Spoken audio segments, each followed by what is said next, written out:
কক্সবাজারে সাগরের বুক চিরে গড়ে তোলা রানওয়েকে তুলনা করা হয় বিশ্বের বিভিন্ন খ্যাতিনামা বিমানবন্দরের রানওয়ের সাথে। সাগরের উপর আকাশ থেকে বিমান নামার দৃশ্যকেও আখ্যায়িত করা হয় অনন্য এক দৃষ্টান্ত হিসেবে। এতদিন সাগরের বুক ভরাট করে নির্মিত রানওয়েকে গর্ব করে প্রচার করা হলেও এবার সেই রানওয়ে নিয়ে আপত্তি তুলেছে খোদ সরকারের একটি দপ্তর। সম্প্রতি নোটিশ ইস্যু করে রানওয়ে উচ্ছেদের অনুরোধ জানিয়েছে বাংলাদেশ অভ্যন্তরীণ নৌ পরিবহন কর্তৃপক্ষ। ব্যভিযোগ সূত্রে জানা যায়, কক্সবাজার বিমানবন্দর উন্নয়ন প্রকল্পে ইতোমধ্যে প্রায় ৬,০০০ কোটি টাকা ব্যয় হয়েছে।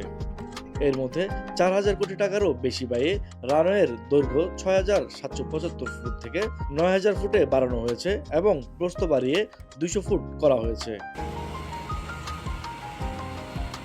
এত বিপুল টাকা খরচের ফলে মানুষের মধ্যে ধারণা ছিল শীঘ্রই আন্তর্জাতিক ফ্লাইট চলাচল করতে পারবে এই বিমানবন্দর থেকে, যার কারণে কক্সবাজার পরিণত হবে আন্তর্জাতিক গন্তব্যে।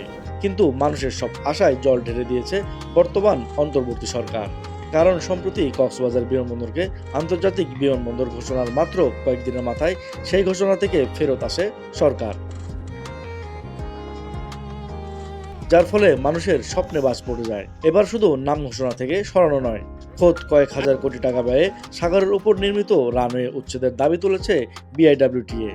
নৌ পরিবহন মন্ত্রণালয়কে লেখা সুপারিশকৃত চিঠিতে বিআইডব্লিউটিএ লিখেছে, ১০,৭০০ ফুট দীর্ঘ রানওয়ের মধ্যে ১৭০০ ফুট তৈরি হয়েছে সমুদ্রবক্ষে।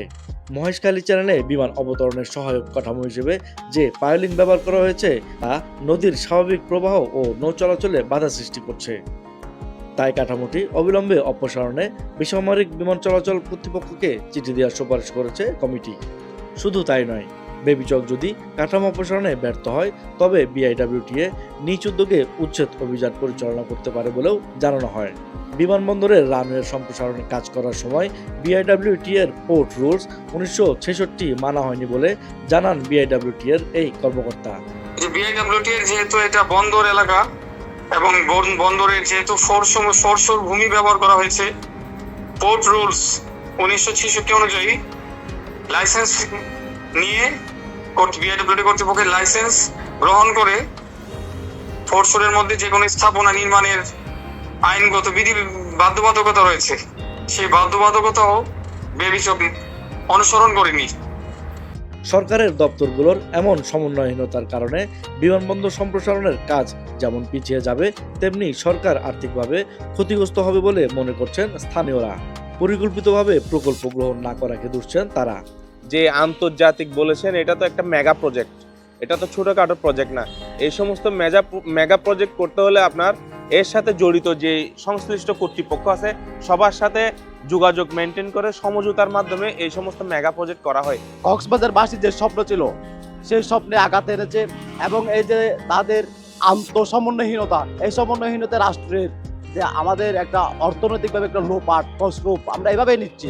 আমাদের ব্যাড ট্যাক্সের টাকায় যে বিমানবন্দর নির্মাণ হচ্ছে, এইটা যদি অপসারণ করা হয় তাহলে জনগণের টাকা, রাষ্ট্রের টাকা এখানে নষ্ট হবে বলে আমি মনে করি। তারা এতদিন যে বিমানবন্দরের কাজ চলমান, আজকে দীর্ঘ ১-২ বছরের চাইতে অধিক, কিন্তু বিআইডব্লিউটিআই তখন কেন সমন্বয় করে নাই তাদের সাথে, সেটা খুব দুঃখজনক এবং হতাশাজনক ব্যাপার। আওয়ামী লীগ সরকারের সময়ে সাগরবক্ষে রানওয়ে নির্মাণের মতো এমন অনেক বিলাসী প্রকল্প গ্রহণ করা হয়েছিল যা পরিকল্পনাহীন। পরিকল্পিতভাবে কিভাবে প্রকল্পগুলো বাস্তবায়ন করা যায় সেদিকে নজর দেওয়ার আহ্বান সচেতন মহলের। অন্যথায় জনগণের বিপুল অর্থ অপচয় হবে বলে দাবি তাদের। আরুজ ফারুক, পেনওয়া নিউজ।